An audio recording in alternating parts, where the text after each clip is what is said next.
Good morning class.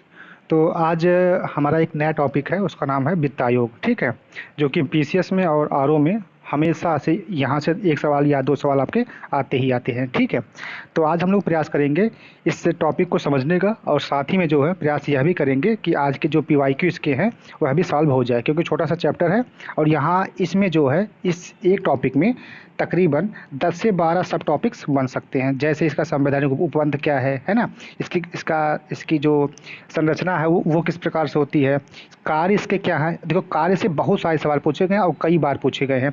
इसकी शक्तियाँ क्या हैं, ठीक है।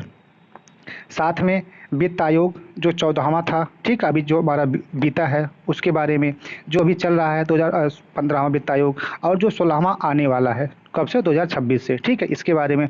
इसके अलावा कुछ अतिरिक्त फैक्ट्स भी हैं जिनको आपको जानने की ज़रूरत है। ठीक, अच्छा जी बताएं। आइए, तो सबसे पहले आज हम लोग जानने का प्रयास करते हैं वित्त आयोग का जो संवैधानिक उपबंध है, मतलब ये संविधान में कहाँ पे लिखा है, किस अनुच्छेद में लिखा है। ठीक है, और यहाँ से एक सवाल हमेशा पूछा जाता है कि जहाँ पे आपका आता नहीं मिलान करने वाला, तो मिलान करने वाले में वित्त आयोग फिक्स है कि आना ही आना है। तो देखिए, इसका जो संवैधानिक उपबंध है वो है कि वित्त आयोग के संबंध में उल्लेख अनुच्छेद 280 में है। तो इसको आज ही आप लोग रट्टा मार लीजिए कि 280 का मतलब वित्त आयोग। ठीक, 280 का मतलब वित्त आयोग। फिर कोई जुड़ा जुड़ा चलिए, माइक ऑफ कर लीजिए दीपिका मैम, माइक ऑफ कीजिए। चलिए, तो वित्त आयोग का मतलब अनुच्छेद 280, ये हमेशा एग्जाम में पूछा गया है, जब भी आपका मिलान करने वाला है तो आया आता है। अब अगर इस सवाल को थोड़ा और टफ करेंगे तब क्या आएगा, तब देखिए जो दूसरा पॉइंट हमने लिखा है और जो तीसरा पॉइंट लिखा है, ये दोनों पॉइंट आते हैं। तीसरा पॉइंट ये कह रहा है कि वित्त आयोग एक संवैधानिक संस्था है। संवैधानिक संस्था का मतलब इसका वर्णन संविधान में कहीं ना कहीं किसी न किसी अनुच्छेद में किया गया होगा, और अगर असंवैधानिक होगा तो उसका वर्णन संविधान में नहीं किया जाएगा। ठीक है, तीसरी बात, मतलब जो यहाँ पॉइंट नंबर 2 लिखा है उसमें क्या लिखा है कि वित्त आयोग एक अर्ध न्यायिक एवं सलाहकारी निकाय है। ये देखिए, यहाँ पे एक शब्द आया अर्ध न्यायकारी, अर्ध न्यायिक। अर्ध न्यायिक का मतलब क्या है, मतलब यह एक ऐसा निकाय है जो एक जुडिशली पावर भी अपने अपने साथ रखता है, मतलब न्यायिक प्रक्रिया भी इसके साथ है। मतलब जब भी कोई नियम बनेगा तो वहाँ पे दंड देने का प्रावधान भी वित्त आयोग के पास रहेगा। जैसे आपका होता है ना, न्यायालय होता है, तो न्यायालय क्या है, वो न्यायिक प्रक्रिया है, जो संस्था है। लेकिन ये जो आपके वित्त आयोग हैं, जो आपके और भी तमाम अभी आगे जब हम पढ़ाएंगे, जब आगे कुछ और टॉपिक्स आएंगे तो वहाँ पे आपको मिलेगा कि न्यायिक संस्थाओं के अलावा अर्ध न्यायिक संस्थाएं भी होती हैं। ठीक है, तो वहाँ पे और थोड़ा डिटेल आपको जानने को मिल जाएगा। लेकिन फिलहाल आप लोग ये जानने का प्रयास कीजिए कि जो हमारा वित्त आयोग है इसकी जो प्रकृति है वो कैसी है, अर्ध न्यायिक है और सलाहकारी निकाय है। ठीक है, ये जो है राष्ट्रपति को, राज्यों को, सरकारों को सलाह देती है कि आप जो है करों का जो आवंटन है वो किस प्रकार से कर सकते हैं, कहाँ पे ज़्यादा देना है, कहाँ पे कम देना है, कहाँ किसको नहीं देना है, किसको कितना % देना है। ठीक है, ये जो सारे काम है ये किसके काम है, वित्त आयोग के। और दूसरी बात, अभी जो हम लोग कल की क्लास में पढ़ रहे थे कि जो ग्राम पंचायतों को जो धन का आवंटन होता है वो कौन करता है, राज्य वित्त आयोग करता है। ठीक है, किस गांव में कितना पैसा देना है, क्यों देना है, किस किस मद में खर्च करवाना है, उन सब का जो लेखा जोखा है वो किसके पास होता है, वित्त आयोग के पास ही होता है। ठीक है, चलिए अभी देखिए यहाँ से सवाल आगे आपको मिलेंगे। चलिए अब हम दूसरी बात कर लेते हैं। ये तो था परिचय कि वित्त आयोग क्या चीज़ है। तो क्या क्या है, आपको सबको पता होगा कि ये जो एक अर्ध न्यायिक निकाय है, साथ में सलाहकारी निकाय भी है, और एक यह संवैधानिक कॉन्स्टिट्यूशनल बॉडी है। ठीक है, संवैधानिक संस्था है। अब इसका गठन कैसे होता है इसको भी हम लोग जानेंगे। देखिए, अनुच्छेद 280, अनुच्छेद 280 में 2 पार्ट हैं, 1 और 2। एक में क्या कहा गया कि वित्त आयोग राष्ट्रपति द्वारा नियुक्त किए जाने वाले एक अध्यक्ष और 4 अन्य सदस्यों से मिलकर बनेगा। इस बात को मत भूलिएगा क्योंकि अभी इस पर एक सवाल आया हुआ है। 4 अन्य सदस्य और एक अध्यक्ष, मतलब टोटल आपके 5। दूसरी बात ये कि इसके तहत, और जो आपका ये है अनुच्छेद 282, इसके तहत संसद वित्त आयोग के सदस्यों की अर्हता निर्धारित करते हैं। मतलब वित्त आयोग में कौन कौन से सदस्य होंगे, उनकी क्या क्या योग्यताएं होंगी, इसको कौन डिफाइन करेगा, संसद करेगी। इस पर भी एग्जाम में सवाल पूछा गया है कि संसद करेगी, कि राष्ट्रपति करेगा, कि पीएम करेगा, कि सीएम करेगा, कौन करेगा। ठीक, यहाँ से भी सवाल आया है। चलिए, अब हम बात करते हैं कि इसकी अर्हताएं क्या हैं, मतलब इसके वित्त आयोग में अगर आपको शामिल होना है तो आपके अंदर कौन कौन सी योग्यता होनी चाहिए। सबसे पहली बात कि अध्यक्ष कौन इसका होगा। अध्यक्ष वह व्यक्ति होगा जिसको लोक मामलों का ज्ञान हो या ज्ञाता हो। दूसरा, जो उसके अन्य चार आपके मेंबर होंगे वो कौन कौन से हो सकते हैं। इसमें देखिए, जो पहला है कि पहला व्यक्ति जो वो होगा जो उच्च न्यायालय का न्यायाधीश होने की अर्हता रखता हो, मतलब एक ऐसा व्यक्ति जो उच्च न्यायालय के न्यायाधीश बनने की क्षमता रखता हो। उसे प्रशासन व वित्तीय मामलों का विशेष ज्ञान हो अथवा वो अर्थशास्त्र का विशिष्ट ज्ञानी हो, मतलब उस व्यक्ति को अर्थशास्त्र का एक विशेष ज्ञान हो। या तो वो आदमी हो जाए, या ऐसा आदमी जिसको प्रशासन और वित्तीय मामलों का विशेष जानकारी हो, अथवा ऐसा आदमी जो उच्च न्यायालय का न्यायाधीश बनने की योग्यता रखता हो। इन तीनों में से कोई भी रहेगा तो वह जो है इसके सदस्य बनने की क्षमता रखता है। तीसरी बात ये लिखी है कि आयोग का प्रत्येक सदस्य ऐसी अवधि के लिए पद धारण करेगा जो राष्ट्रपति द्वारा निर्धारित की जाएगी। अब इसका जो मेंबर होगा उसका टाइम पीरियड फिक्स नहीं होगा, वो राष्ट्रपति जितना कहेगा 1 साल 2 साल 6 महीना उतने के लिए वह फिक्स होगा, ठीक है। किंतु वह पुनर्नियुक्ति का पात्र होगा। मान लीजिए राष्ट्रपति साहब ने अभी किसी मेंबर को उन्होंने चुन लिया कि हाँ भाई आप इसके एक मेंबर होंगे। अब उसी टाइम आपको बताया जाएगा कि आप 10 महीने के लिए हो रहे हैं कि दो साल के लिए हो रहे हैं कि 3 साल के लिए हो रहे हैं, जितने भी समय पीरियड के लिए आपको होंगे आप हो सकते हैं। साथ में मान लीजिए उसके बाद आपको हटा दिया गया तो फिर उसके बाद क्या आप दोबारा भी चुने जा सकते हैं कि नहीं, तो उसके लिए स्पष्ट कहा गया कि आप दोबारा भी चुने जा सकते हैं, ठीक है। उसके बाद जो सबसे बड़ी बात जो आज एग्जाम में आता है, तो जो लोग रिजाइन करेंगे वो अपना त्याग पत्र किसको देंगे, तो किसको देंगे भाई, वो राष्ट्रपति को संबोधित करके अपना जो त्याग पत्र सबमिट करेंगे, ठीक। इसको भी जान लीजिए, यहाँ से भी सवाल आता है ना। तो ये सारे पॉइंट्स आपके हो गए किसके, संरचना के या फिर गठन के। अब हम बात करते हैं इसके कार्यों की। यहाँ से टफ सवाल बनाए जा रहे हैं कार्यों से। इसका काम क्या है, तो देखो अब हम जानते हैं क्या काम है। इसका काम सिर्फ इतना है कि जितना भी रेवेन्यू हमारे देश में आ रहा है, ठीक है, देश से आ रहा है, चाहे वो केंद्र के पास जा रहा है चाहे राज्य के पास जा रहा है, तो उन सभी रेवेन्यू मतलब जो हमारे पास जो पैसा आ रहा है उन पैसों का हमें किस प्रकार से उपभोग करना है, किस राज्य को कितना देना है, किस राज्य की किस पंचायत को कितना देना है, ठीक है। ये जो सारा बंटवारा है ये कौन करेगा, वित्त आयोग ही करेगा। लेकिन सिर्फ बंटवारा ही करेगा, उसके पास कोई विशेष शक्ति नहीं है कि हम तुमको नहीं देंगे, ऐसा वो नहीं कह सकता, ठीक है।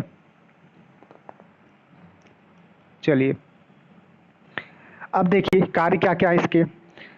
पहला काम तो यही है कि अनुच्छेद 275 के तहत संचित निधि में से राज्य को अनुदान सहायता दी जानी चाहिए, ठीक।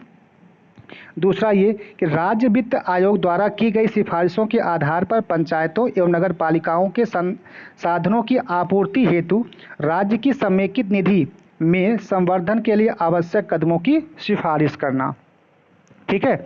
मतलब ये हुआ कि यह आयोग जो है यही वो डिफाइन करेगा कि हमारे राज्य में, ठीक है, कहाँ से और कितना पैसा हमारे यहाँ आ सकता है, ठीक है। ये जो सारे नियम कायदे कानून होंगे वो कौन बनाएगा, राज्य का जो वित्त आयोग होगा वो बनाएगा, ठीक है।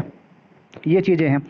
पंचायतों को नगर पालिकाओं को कितना पैसा देना है, कहाँ देना है, किस मद में देना है, इस पे कौन चर्चा करेगा, वित्त आयोग करेगा, ठीक। तीसरी बात ये कह रहा है कि भारत के राष्ट्रपति को यह सिफारिश करना कि संघ एवं राज्यों के बीच करों की शुद्ध प्राप्तियों को कैसे वितरित किया जाए। जो भी टैक्स हमारे पास आ रहे हैं ये वित्त आयोग भाई साहब क्या करेंगे, ये सलाहकारी निकाय है, आप सबको पता है।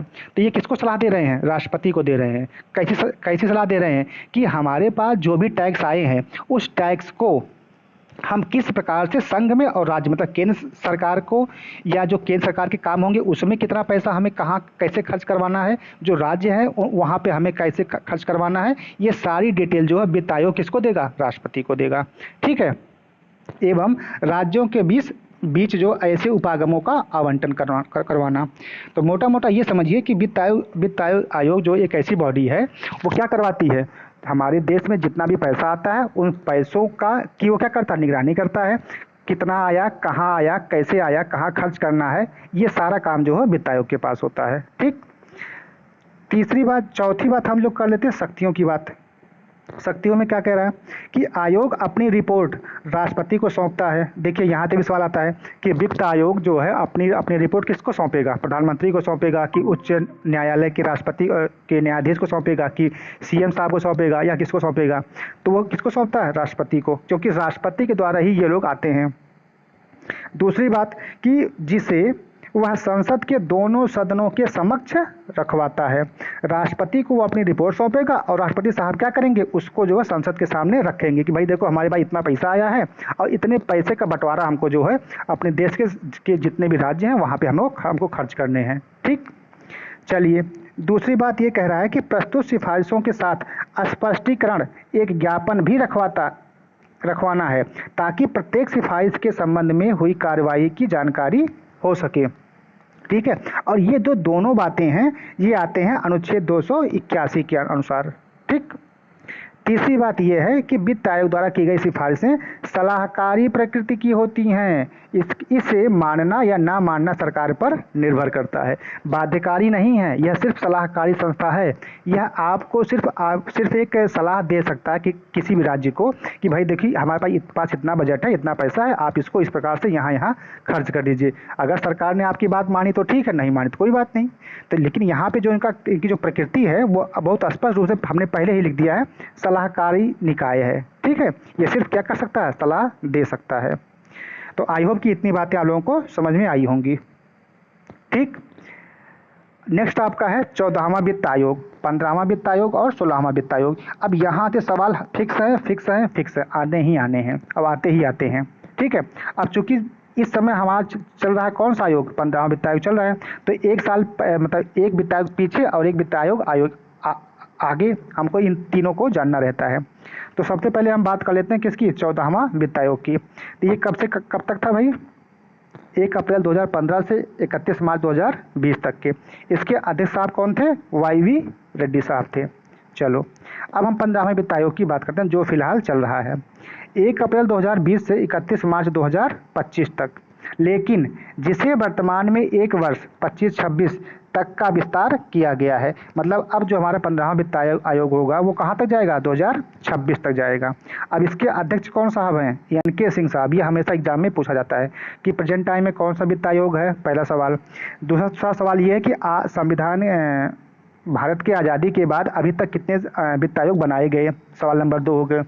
तीसरा सवाल ये बनता है कि प्रेजेंट टाइम का जो हमारा वित्त आयोग है इसके अध्यक्ष साहब कौन हैं, उनका नाम बता दीजिए। तो ये जो 3 सवाल हैं ये आपके फिक्स हैं, हमेशा हर एग्जाम में आते हैं।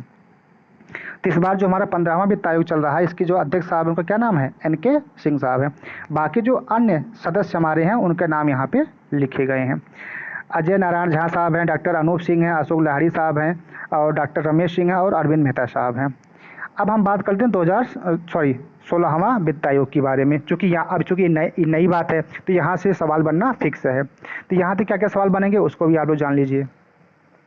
जो पहली बात है ये देखिए यहाँ पे लिख दिया हमने कि सरकार ने राष्ट्रपति के अनुमोदन से संविधान के अनुच्छेद 280(1) के अनुसरण में 16वें वित्त आयोग का गठन किया और यह जो है 1 अप्रैल 2026 से शुरू हो रहा है। पहली बात, कब से स्टार्ट होगा, 1 अप्रैल 2026 से प्रारंभ होगा। कौन सा, 16वां वित्त आयोग। ठीक है, और यहाँ से सवाल फिक्स है। दूसरी बात ये कह रहा कि इसके अध्यक्ष कौन होंगे, तो नीति आयोग के पूर्व उपाध्यक्ष और कोलंबिया विश्वविद्यालय के प्रोफेसर डॉक्टर अरविंद पनगड़िया साहब इसके क्या होंगे, अध्यक्ष साहब होंगे।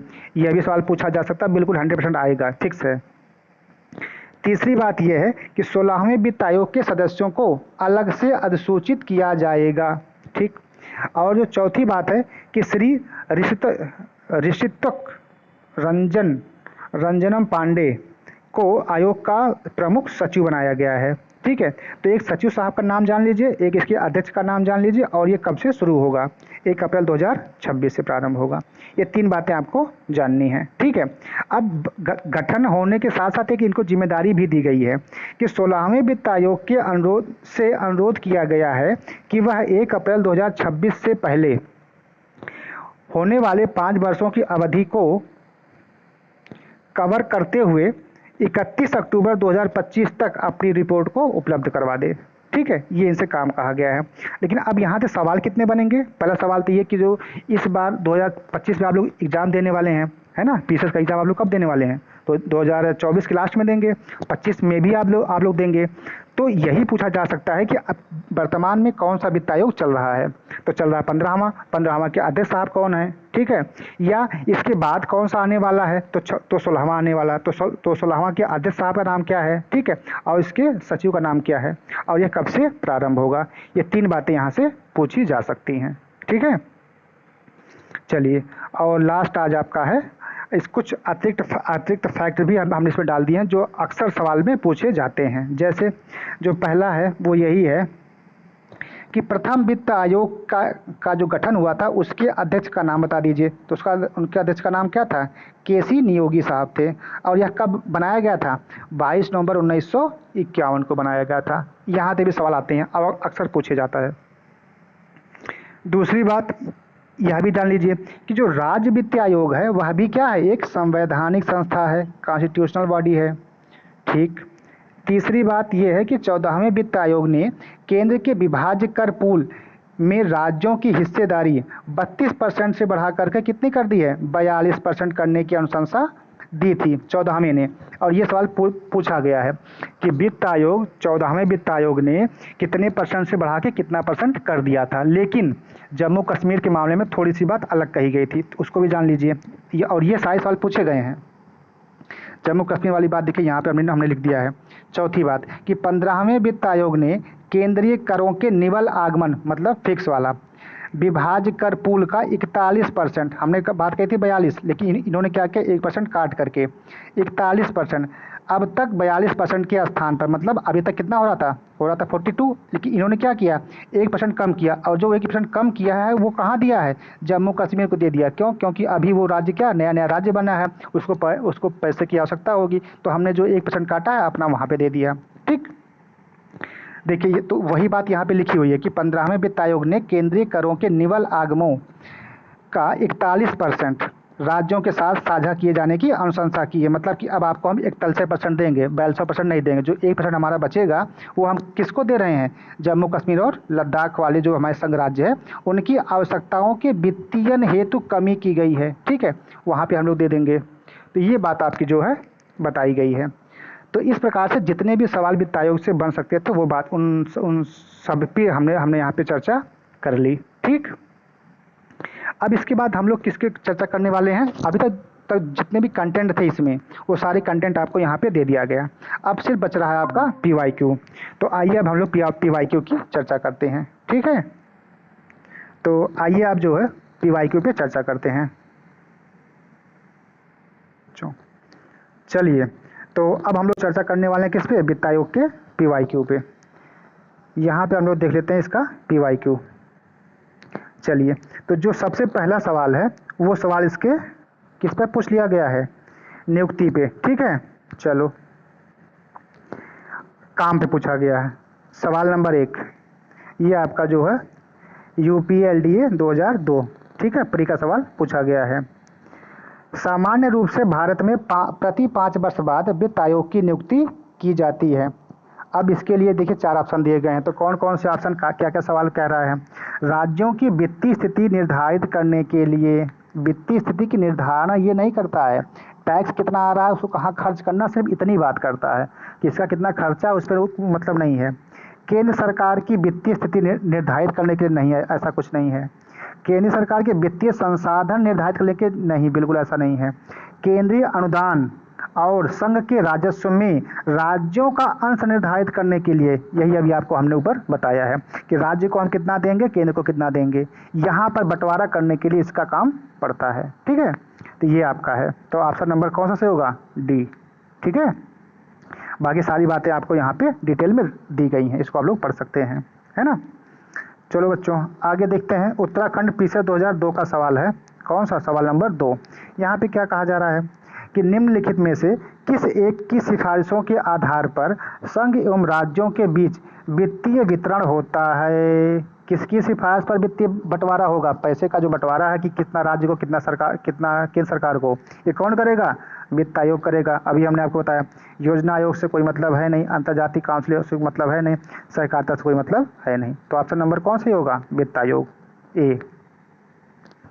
तीसरा सवाल, सेम सवाल वही, और ये देखिए लोअर सबऑर्डिनेट 2013 और लोअर आपका 2010। सवाल नंबर 3, केंद्र तथा राज्यों के मध्य वित्त का विभाजन, फिर वही बात कर रहा है, केंद्र और राज्य के मध्य वित्त का विभाजन निम्न में से किसकी संस्तुतियों के आधार पर होता है। मतलब कौन कहता है कि भैया इतना पैसा यहाँ दो, इतना पैसा यहाँ दो। तो आप सबको पता है ऑप्शन नंबर सी। कौन है वो? वित्त आयोग। ठीक, आई होप की बातें आप लोगों को समझ में आ रही होंगी, है ना। फिर देखिए सवाल नंबर 4, फिर सवाल को मॉडिफाई किया गया है। फिर से वही सवाल है, छत्तीसगढ़ पीसीएस 2003 और आईएएस 2002, यूपीएससी 2002 और छत्तीसगढ़ पीसीएस 2003। देखिए यहाँ पे क्या लिखा गया है कि निम्नलिखित में से कौन केंद्र और राज्यों में राजस्व बंटवारा, अब देखिए यहाँ पे उन्होंने सवाल में जो शब्द बदल दिया, केवल राजस्व बंटवारे के लिए मापदंडों की अनुशंसा करता है। तो कौन करता है? वित्त आयोग करता है, आप सबको पता है। ठीक, चलिए सवाल नंबर 5 देख लेते हैं। यहाँ पे क्या लिखा है, ये देखिए यूपी पीसीएस स्पेशल 2008, मतलब ये पेपर जो है शायद लीक हुआ रहा होगा, तभी यहाँ पे लिखा है स्पेशल, मतलब जब आपका री एग्जाम होता है तो वहाँ पे स्पेशल लिख के आ जाता है। तो ये पेपर आपका 2008 का है कि केंद्र एवं राज्यों के बीच करों की शुद्ध आय, अभी हमने कहा ना आपसे निवल, तो निवल मतलब शुद्ध आय के वितरण के संदर्भ में निम्नलिखित में से कौन सी संस्था ऐसी है कि जो मूल सिद्धांत को निरूपित करती है। कौन करेगा? वित्त आयोग करेगा। जहां पर भी पैसे के बंटवारे की बात, बांटेगा कौन? राज्य और केंद्र के मध्य पैसों को बांटेगा कौन? तो कौन बांटेगा? सीधी सी बात है, वित्त आयोग बांटेगा। बस इतनी ही उसकी भूमिका है। अब ये किससे अपने सिफारिश करेगा? राष्ट्रपति साहब से करवाएगा। और कहाँ करवाएगा? संसद में जो है राष्ट्रपति साहब के माध्यम से अपनी जितनी भी रिपोर्ट्स होगी वो संसद के समक्ष रखवाएगा। ठीक, और उसके लिए कौन सा अनुच्छेद है? 281, जानते रहिएगा। चलिए भाई सवाल नंबर 6, अब कह रहा है कि वित्त आयोग का गठन किया जाता है प्रत्येक कितने साल बाद? 5 साल बाद, सामान्यतः 5 साल बाद, लेकिन इस समय अवधि को कम या ज़्यादा किया जा सकता है। जैसे अभी आपने देखा 16वां वित्त आयोग, ये 16वां वित्त आयोग जो 25 से स्टार्ट होना था, लेकिन अभी 26 से स्टार्ट हो रहा है। ठीक है, तो ऐसा नहीं है कि 5 साल पे मोहर लगे तो 5 ही साल होगा, नहीं, इसको हम कम या ज़्यादा अपनी आवश्यकता के अनुसार कर सकते हैं, लेकिन सामान्य परिस्थितियों में 5 साल। ठीक है, ऑप्शन नंबर सी 5 साल। चलिए फिर से वही सवाल मॉडिफाई घुमा करके आया है कि वित्त आयोग का गठन किया जाता है, वित्त आयोग का गठन किया जाता है 5 वर्ष की अवधि के लिए, सामान्य तौर पे 5 वर्ष की अवधि। यूपी पीसीएस मेंस 2010 और 2011 में पूछा गया है। ठीक, चलिए अब इसके बाद अच्छा वाला सवाल आ गया, सवाल नंबर 8, ठीक है। देखिए इसमें क्या कहा जा रहा है, इसको ध्यान से पहले पढ़िए कि नीचे 2 कथन दिए गए हैं, जिनमें से एक कथन को अभिकथन और दूसरे को कारण आर कहा गया है। चलिए भाई,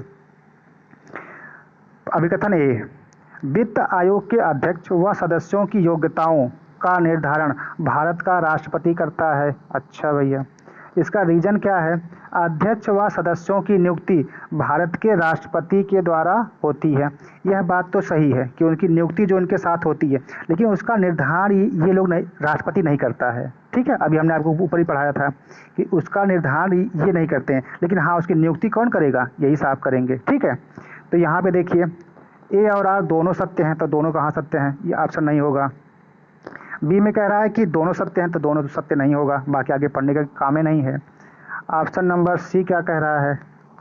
ऑप्शन नंबर देखो सी कह रहा है कि ए सत्य है किंतु आर गलत। तो आर तो सत्य है ना भाई, लेकिन ए गलत है। तो यहाँ पर देखो डी ऑप्शन में लिखा है कि ए गलत है और आर सत्य है, तो यही वाला ऑप्शन आपका सही होगा। तो यहाँ पे देखिए अध्यक्ष और सदस्यों की नियुक्ति भारत का राष्ट्रपति करता है, लेकिन उसकी जो योग्यता है उसका निर्धारण नहीं करता है। ये बात हमने अभी आपको ऊपर बताई थी। ठीक है, चलिए तो इस प्रकार से जो आपका ऑप्शन नंबर डी होगा वही सही जवाब होगा, है ना। चलिए बाकी इसके बारे में और जानकारी करनी है तो आपका देखिए यहाँ पे डिटेल में जानकारी दी गई है ना। आइए अब थोड़ा सा और टफ सवाल करते हैं। आईएएस 2003 का सवाल है, मतलब यूपीएससी 2003। यहाँ पे क्या बात पूछी गई है? चलो इसमें कह रहा है कि वित्त आयोग का या के कार्य कौन कौन से हैं, मतलब इन चारों में से कौन कौन से कार्य वित्त आयोग के हैं। चलो भाई, भारत की संचित निधि से धन निकालने की अनुमति देना, अनुमति देने की बात कहीं कही गई थी? नहीं, सिर्फ सिफारिश करने की, साहब इतना रुपया, सॉरी इतना रुपया आप इनको दे दीजिए, इतना रुपया इनको दे दीजिए, है ना। अनुमति वाली कहीं कोई बात नहीं कही गई है, ठीक। दूसरी बात कह रहा है कि प्राप्त करों के भागों को राज्यों के बीच बांटना, यह बात तो बिल्कुल सही है, क्योंकि उसका काम है बंटवारा करने का है ना। सहायता अनुदान के लिए राज्यों के आवेदनों पर विचार, बिल्कुल ठीक बात है कि भाई अगर कोई राज्य आपसे कह रहा कि सर हमारी आज की ये आवश्यकता है, इस पर आप एक बार विचार कर लीजिए और इसी के अनुसार जो है हमें अब की बार इतना धन दे दीजिएगा, कोई बात नहीं है, तो ठीक है, उस पर विचार कर सकता है, ठीक। चौथी बात ये कह रहा है कि संघ सरकार तथा राज्य सरकारें बजट के प्रावधानों के अनुसार करों की उगाही कर रही हैं या नहीं, इसकी देखरेख तथा उस पर रिपोर्ट देना। नहीं, ऐसा नहीं है। जितना पैसा आया है उसी पे उनका जो है अधिकार है, ठीक है। अब इतना पैसा आ गया है, इसको हमको किस किस अनुपात में कहाँ कहाँ डिवीजन करना है, बस बात खत्म, ठीक है। उनके बजट के अनुसार कुछ नहीं। तो आपका कौन कौन सा हुआ? दूसरा और तीसरा। अब आओ देखते हैं, यहाँ पे 2 3 ही नहीं है, यहाँ भी 2 नहीं है, तो 2 यहाँ पर है, 3 यहाँ पर, मतलब ऑप्शन नंबर बी, ठीक। यहाँ पे देखो 3 ही नहीं है, तो यह भी कट गया आपका, तो बचा कौन सा? बी बचा, तो ये आपका आंसर होगा, है ना। बाकी और आपको स्पष्ट पढ़ना तो यहाँ पे देखिए नीचे लिखा हुआ है। चलिए 10वीं बात करते हैं। तो यहाँ पे पूछ रहा है कि वित्त आयोग का प्रमुख कार्य क्या है? भाई बताओ कौन सा काम है? अभी आपको हमने ऊपर बताया था कि केंद्रीय करों में राज्यों के भाग तथा केंद्र द्वारा राज्यों के लिए दी जाने वाली वित्तीय सहायता के सिद्धांत निर्धारित करना, बिल्कुल सही बात। दूसरी बात कर रहा है कि राज्यों का वित्तीय नियंत्रण, नहीं, नियंत्रण वाली बात नहीं है, हम बंटवारा सिर्फ करेंगे, उस पर नियंत्रण वाली कोई बात नहीं करेंगे, ठीक है। और तीसरी बात ये कह रहा है कि केंद्र पर वित्तीय नियंत्रण, फिर वही बात, नियंत्रण वाला कोई कॉन्सेप्ट नहीं है, सिर्फ बंटवारा काम करना, बस आपको अपने में आपको उसको कंट्रोल नहीं करना है। अब बस सिर्फ इतना है कि इतना पैसा आ गया भाई, इसको बांटना है, बस बंटवारा आप कर सकते हैं, अदरवाइज कुछ नहीं। और चौथा ऑप्शन तो होगा नहीं, तो ऑप्शन नंबर ए इसका सही जवाब है। जहाँ पर भी बंटवारे की बात आ जाए तहाँ पे कौन आ जाएगा? वित्त आयोग, ठीक है। राज्यों के भाग की बात कर रहा कि राज्य को कितना भाग इसमें से मिलेगा, तो कौन आ जाएगा? वित्त आयोग। और वो क्या हो जाएगा? काम हो जाएगा। नियंत्रण की कोई बात ना करिएगा कि राज्यों का पर वित्तीय नियंत्रण, ये देखो फंसाने के लिए आपको दिया गया है कि राज्यों पर वित्तीय नियंत्रण या केंद्र सरकार पर वित्तीय नियंत्रण, तो ऐसा कुछ नहीं है, ठीक है। मतलब केंद्र सरकार उनसे पूछ के नहीं बंटवारा मतलब पैसा मांगेगी या देगी। हाँ, वित्तीय जो आपका वित्त आयोग है वो सिर्फ आपको सलाह दे सकता है कि सर आप यहाँ इतना खर्च करिए, इतना खर्च करिए, बस। उसके लिए बाध्यकारी नहीं है सरकारें कि नहीं आपने वित्त आयोग ने कह दिया तो मानना ही मानना है, सॉरी, ठीक है। तो इस प्रकार से आपका जो ऑप्शन नंबर 1 है वह सही हो जाता है। बात करते हैं सवाल नंबर 11 की। वित्त आयोग राष्ट्रपति को संस्तुति भेजने के मुख्य रूप से संबंधित है, कौन कौन सा भाई? राज्यों को दिए जाने वाले अनुदान के सिद्धांत से, ठीक है। राज्यों एवं केंद्र के बीच करों के बंटवारे से, बिल्कुल सही, तो दोनों बातें सही। अब कह रहा कि ना तो एक ना तो ये तो बिल्कुल गलत है, और यह भी बात सही है, यह भी बात सही है, तो और यही बात लिखी है ऑप्शन नंबर डी में, तो आपका ऑप्शन नंबर डी सही होगा। ये आपका सवाल कौन सा है? पीछे 2006 में पूछा गया है, ठीक। चलिए आगे आपका सवाल नंबर 12 क्या कह रहा है? सवाल नंबर 12, भारत के वित्त आयोग के संदर्भ में निम्नलिखित में से कौन सा एक कथन सही है? वित्त आयोग की बात कर रहा है। पहली बात कह रहा है कि वह अवसंरचना हेतु विदेशी पूंजी अंतर प्रवाह प्रोत्साहित करता है। नहीं, ऐसा नहीं है कि वो विदेशों से पैसा मंगवाने के लिए जो प्रोत्साहित करे, ऐसा कुछ नहीं है। दूसरी बात यह है कि वह सार्वजनिक क्षेत्रों के प्रतिष्ठानों में समुचित वित्त वितरण को सुगम बनाता है, ऐसा कुछ भी नहीं है। वह वित्तीय प्रशासन में पारदर्शिता सुनिश्चित करता है, ठीक है। अच्छा, पता नहीं हो सकता है कि नहीं हो सकता है, लेकिन 2 तो बिल्कुल नहीं होंगे। इस संदर्भ में अब ऑप्शन नंबर डी कह रहा है कि इस संदर्भ में उपयुक्त ए, बी तथा सी में से कोई भी नहीं होगा, तो ये बात बिल्कुल सही हो सकती है। जब 2 नहीं होगा तो यह वाला भी नहीं होगा। तो इस प्रकार से हम कह सकते हैं कि ऑप्शन नंबर डी होगा सही, और यह पूछा गया है सन 2011 IAS में, प्री में, ठीक है। बाकी इसकी और जानकारी देखो यहाँ पे दी हुई है ना। चलिए सवाल नंबर हम बात करते हैं 13 की, और 13 जो है किसका सवाल है? BPSC मतलब बिहार 1999। इसमें कहा जा रहा है कि भारत में संघीय वित्त आयोग संबंध रखता है राज्यों के बीच वित्त से संघीय, देखो जब हम बात करेंगे संघीय वित्त आयोग, ठीक है, तब वह क्या करेगा, राज्यों एवं केंद्र के बीच जो है वित्त का के बारे में बात करेगा या बंटवारे की बात करेगा, ठीक है। संघीय वित्त आयोग मतलब क्या, केंद्रीय वित्त आयोग, ठीक है। केंद्र, तो यही जो आपका बी ऑप्शन है वो सही होगा। पहला तो होगा नहीं राज्यों से, क्योंकि संघ वाला, तो संघ मतलब क्या, केंद्रीय होता है, तो केंद्रीय वाला राज्य में कोई कुछ करेगा नहीं, है ना। हाँ बातचीत करेगा, लेकिन उसका जो राज्यों के लिए जो खर्चे हैं उसको जो है वह डिस्टर्ब नहीं करेगा, उसके लिए अपना आपका जो राज्य वित्त आयोग है वो सक्षम है ना। और तीसरी बात है कि केंद्र एवं स्वशासित सरकारों के बीच वित्तीय सह नहीं है, तो ये आपका जो बी वाला है वो ऑप्शन सही होगा। तो इस प्रकार से 13 सवाल हो गए। अब आपका जो है 7 सवाल 8 सवाल और बचे हैं, तो इसको भी हम लोग कर लेते हैं, है ना। आइए देखते हैं सवाल नंबर 14, इसमें क्या कह रहा है। सवाल नंबर 14, तो इसको बड़ा कर लिया जाए। 14 सवाल कह रहा है कि केंद्र व राज्यों के मध्य वित्त का बंटवारा किसकी सिफारिश पर होता है। फिर वही सवाल घुमा के आया। ऑप्शन नंबर बी, यूपीएलडीए 2006, अभी आपने पढ़ा है। अब देखिए सवाल नंबर 15 कह रहा है कि 12वें वित्त आयोग के अध्यक्ष कौन है। तो अब चूंकि यह सवाल 2005 का है तो पुराना सवाल है, इसको हम लोग अपडेट करके पढ़ेंगे। तो हम लोग क्या अपडेट करके पढ़ेंगे, 14वें वित्त आयोग के बारे में पढ़ेंगे, 15वें के बारे में पढ़ेंगे और 16वें के बारे में पढ़ेंगे। क्यों, क्योंकि ये जो हमारा पैटर्न है वो ये कह रहा है कि वित्त आयोग के अध्यक्ष के बारे में सवाल पूछा जा चुका है, तो हमको जो है चूंकि 15वां चल रहा है तो उससे एक पीछे और उससे एक आगे, इन तीनों के अध्यक्षों के बारे में हमको जानकारी होनी चाहिए। तो अब की बार हम लोग जब अपना अभी इसीलिए हमने ऊपर जो आपका नोट्स में ये बातें बहुत स्पष्ट रूप से 14वें के बारे में, 15वें के बारे में और 16वें के बारे में बता दी हैं, ठीक। तो चलो इसको आगे देखते हैं। अब हम बात करते हैं, देखो सवाल नंबर 16। अब देखो सवाल को कैसे घुमाया जा रहा है कि संविधान लागू होने के पश्चात अब तक कितने वित्तीय आयोग बनाए जा चुके हैं। अब बताओ कौन सा साल चल रहा है, 2024। तो इस बार कौन सा चल रहा है, 15वां वित्त आयोग। कब तक जाएगा, 2026 तक। क्यों, क्योंकि एक साल बढ़ा दिया गया है, तो 26 तक जाएगा। तो चल कौन सा रहा है, 15वां। मतलब अभी तक कितने हो गए, 15। लेकिन जब आप 2027 में एग्जाम दोगे तब कितने हो जाएंगे, 16। अगर आप 24 में एग्जाम दोगे, 25 में दोगे और 26 में दोगे तो कब तक रहेगा। लेकिन 26 में कब तक, 31 मार्च तक ही। 31 मार्च के पहले अगर आप एग्जाम दे रहे हो और ये सवाल आ गया कि संविधान लागू होने के पश्चात अब तक कितने वित्तीय आयोग बनाए गए हैं, तो आपका आंसर क्या होगा, 15। लेकिन अप्रैल के बाद क्या हो जाएगा, 16, ठीक है। ये सवाल आता है।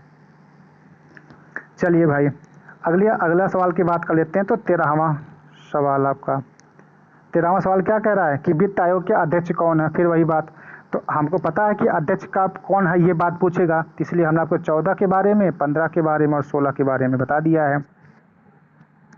क्या करें, 16 में सही होगा ये, क्योंकि ये सवाल देखिए कब का है, 1999 का है। तो 99 के हिसाब से आप उसको कैलकुलेट कर लीजिएगा। चूँकि ये सवाल पुराना है इसलिए इसको हमने अपडेट कर दिया है कि जब आप 2025 में 24 में आप एग्ज़ाम देने बैठेंगी 2024 में, तो 24 में कितने हो जाएंगे, 15 वित्त आयोग, ठीक है ना। हाँ तो अभी चूँकि हमारा 15वां चल ही रहा है, तो वही तो मैंने आपसे कहा कि 2024 में, 2025 में और 31 मार्च 2026 तक कितने रहेंगे, 15 ही रहेंगे। और 1 अप्रैल 2026 से कितने हो जाएंगे, 16, ठीक।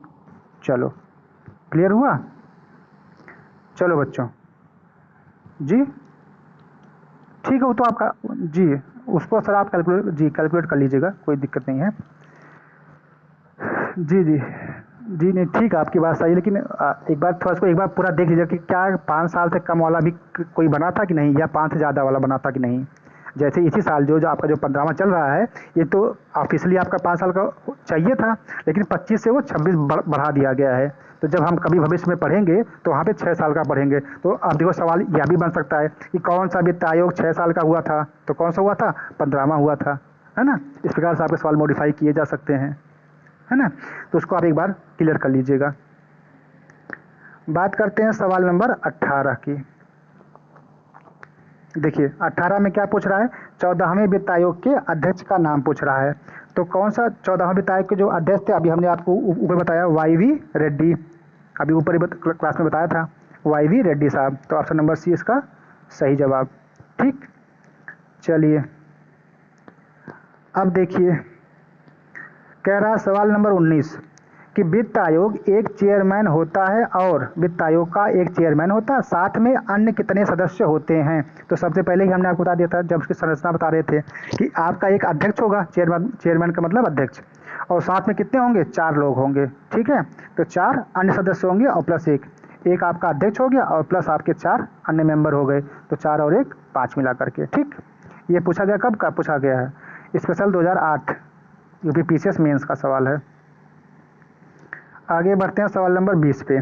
यहाँ पे कहा जा रहा है कि आईएएस 2010, यहाँ पे क्या पूछा है कि निम्नलिखित में से सवाल नंबर 20 है, कौन वित्त आयोग द्वारा की गई प्रत्येक सिफारिश को संसद के प्रत्येक सदन के समक्ष रखवाता है, कौन रखवाता है। चलो भाई, कौन रखवाएगा, राष्ट्रपति साहब। बार बार हम आपको बता रहे हैं कि वित्त आयोग ने अपनी रिपोर्ट किसको दे दी, राष्ट्रपति साहब को। अब राष्ट्रपति साहब क्या करेंगे, संसद के पास जाएंगे और वो रिपोर्ट वहाँ पे सक्षम मतलब उसके समक्ष जो है प्रस्तुत करेंगे। ठीक, मतलब अब वही लेके नहीं खड़े हो जाएंगे, वो करवाते हैं, है ना। तो राष्ट्रपति साहब होंगे, पीएम साहब से कोई मतलब है नहीं, लोकसभा अध्यक्ष से कोई मतलब है नहीं, और संघीय वित्त, देखिए संघीय वित्त मंत्री, ये आपको सवाल फंसाने के लिए दिया गया है, लेकिन इसका जो सही जवाब होगा वो क्या होगा, भारत का राष्ट्रपति।